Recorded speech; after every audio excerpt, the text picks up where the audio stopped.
Hello students, let me share a concept map for Science Chapter 1 Chemistry, that is Chemical Reactions and Equations. As you know, a concept map will help you to revise the chapter in a fast manner. So you can use this concept map for revise this chapter, Chemical Reactions and Equations. So in this concept map, the first point is changes around us. So there are different changes around us that can be categorized into two. One is physical change and the other one is chemical change. In physical changes, no new substances are formed. In chemical changes, new substances with new properties are formed. While studying about chemical changes, we will see a chemical change involves a chemical reaction. So there are some characteristics of chemical reactions. They are evolution of gas, formation of precipitate, change in color, change in temperature and change in state. So these are the observable features accompanied by a chemical reaction. They are called characteristics of chemical reactions. Now let's see the representation of chemical reaction. How can we represent a chemical reaction? So chemical reaction can be represented by using chemical equations. So in chemical equations, we will see skeletal equation and balanced equation. Skeletal equation is an unbalanced equation.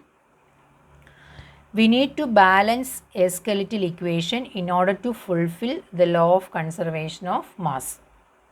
Now there are two sides in a chemical equation. One is LHS and the other one is RHS. The LHS is the reactant side and RHS is the product side. So the substance which take part in a reaction, that is called a reactant. The substance which produced in a reaction, that is called a products. So LHS is the reactant side and RHS is the product side. We will write the physical states like solid, liquid, gas or aqueous with the reactants and products in a chemical equation, and we will also write the reaction conditions like temperature, pressure and catalyst above or below the arrow in a chemical equation in order to make the chemical equation more informative. Now let's see the types of chemical reactions. So there are different types of chemical reactions. So oxidation, reduction, combination, decomposition, displacement and double displacement reactions. First one is, the important one is combination reaction. The first type of reaction is combination reaction. Let's see the definition. Two or more substances combine to form a single substance. Example, calcium oxide and water combine to form a single substance, calcium hydroxide. Here heat is evolved. Another example is carbon and oxygen combine to form a single substance, carbon dioxide. So these are examples of combination reactions. Another important type of reaction is decomposition reaction. The definition is, a compound splits up into two or more simpler substances. So let's see the examples. Ferrous sulfate on heating gives ferric oxide, sulfur dioxide and sulfur trioxide.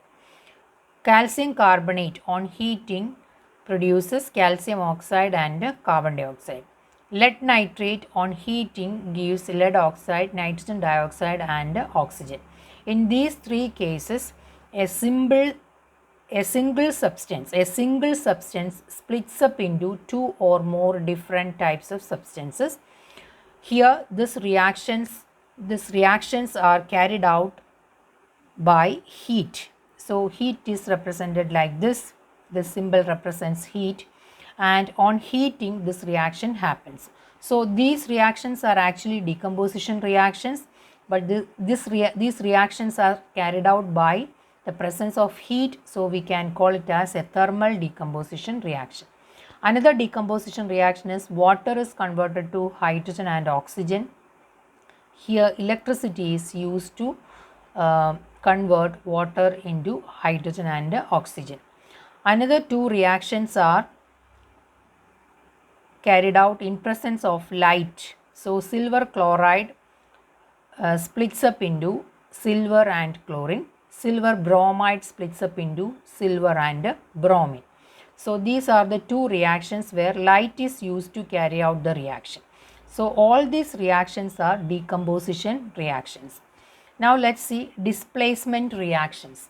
So in displacement reaction, a more reactive element displaces a less reactive element. Let's see the examples. Iron plus copper sulfate gives iron sulfate plus copper. Here iron is a more reactive metal than copper, so iron can displace copper from its solution. So zinc plus copper sulfate gives zinc sulfate plus copper. Lead plus copper chloride gives lead chloride plus copper. In all these reactions, copper is a less reactive metal than iron, zinc and lead. So these metals displace copper from its salt solution and produces the corresponding products. Now let's see another type of reaction, that is double displacement reaction, or this reaction is called a precipitation reaction. So in precipitation reactions, two compounds exchange their ions to form new compounds. Example is barium chloride plus sodium sulfate gives barium sulfate and sodium chloride. Here barium sulfate is formed as a precipitate, so this reaction is otherwise called a precipitation reaction. So in this case, the reactants exchanges their ions, barium chloride and sodium sulfate exchanges their ions and produces the products. So this reaction is called a double displacement reaction. Another reaction is oxidation and reduction. So oxidation and reduction can be defined in terms of oxygen and hydrogen. So addition of oxygen or removal of hydrogen, that is called a oxidation. Addition of hydrogen and removal of oxygen, that is called a reduction. So this oxidation and reduction reactions, when takes place simultaneously, if these two reactions takes place simultaneously, we will call it as a redox reaction. So the example is CuO plus H2 gives Cu plus H2O. Here CuO loses oxygen and H2 gains oxygen. So this is an example of redox reaction where we can see oxidation and reduction takes place simultaneously. Now let's see some application of oxidation reaction. So this oxidation reaction causes two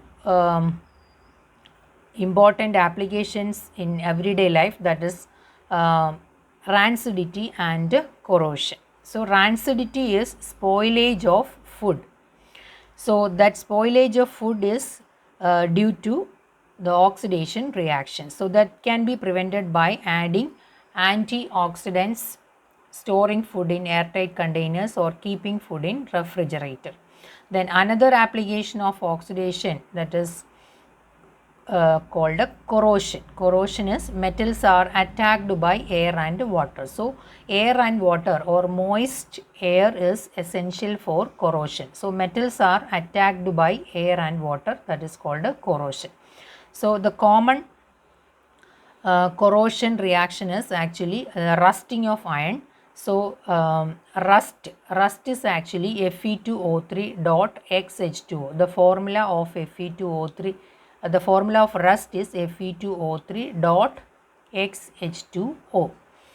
So these are the main points in the chapter chemical reactions and equations. Now let's see some more about the types of chemical reactions. We need to study the observations like the heat changes or the formation of gases or the change in color, etc. in a chemical reaction. So we need to study more about the observations of a chemical reaction.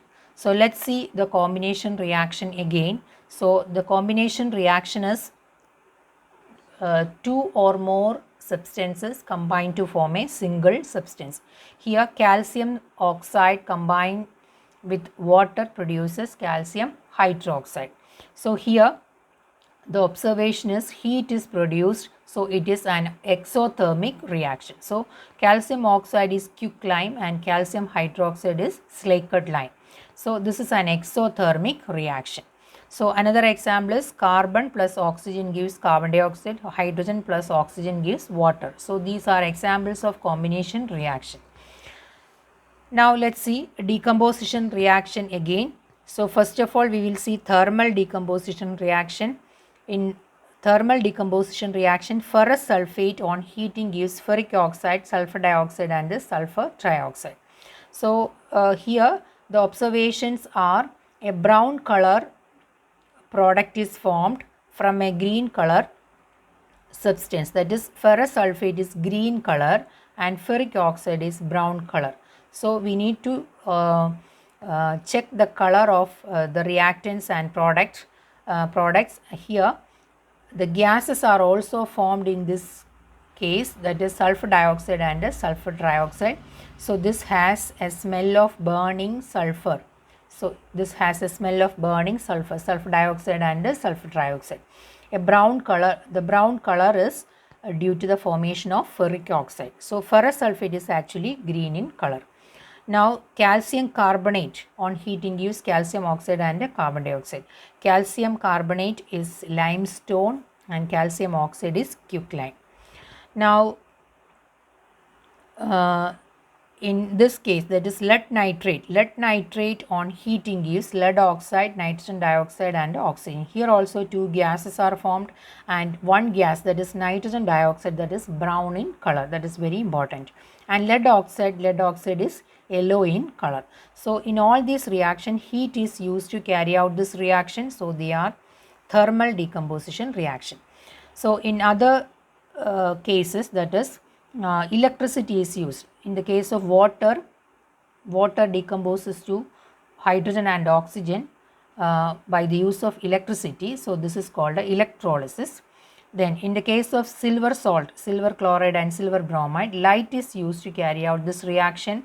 Here it is called a photochemical decomposition. So in this case, silver chloride is a solid, silver bromide is also solid, silver is again solid, chlorine and bromine are gases. So these are the observations in the case of decomposition reactions. Now let's see another three types. One is displacement. Here displacement reaction is a more reactive element displaces a less reactive element. Here iron displaces copper. So here copper sulfate, the color of copper sulfate is blue and the product iron sulfate and copper. Here iron sulfate is again green in color and copper is brown. Then zinc reacts with copper sulfate. Here also zinc displaces copper. So we will get zinc sulfate and copper. So copper sulfate blue, zinc sulfate is actually colorless. Copper is again brown. Lead plus copper chloride. Here it is copper chloride is blue color. Lead chloride is formed which is colorless and copper is brown. So these color changes are to be noted. Now let's see double displacement reaction. In double displacement reaction, barium chloride and sodium sulfate are mixed. So they are actually aqueous solution and they are colorless also. When they are mixed together, we will get barium sulfate and sodium chloride. Here barium sulfate is a white precipitate. That is why this reaction is also called a precipitation reaction. So barium sulfate is a white precipitate. So in the case of redox reactions, we will see the color changes in two reactions, that is copper, that is brown color copper reacts with oxygen, or on heating it gives copper oxide, that is black in color. So in the other reaction, the black copper oxide is converted to brown copper when hydrogen is passed through it. So in these cases we will see, or we will check the color of different reactants and products. So with this we will revise chapter 1. We can use this concept map for revising this chapter in a fast manner. I think this will help you a lot. Thank you for watching.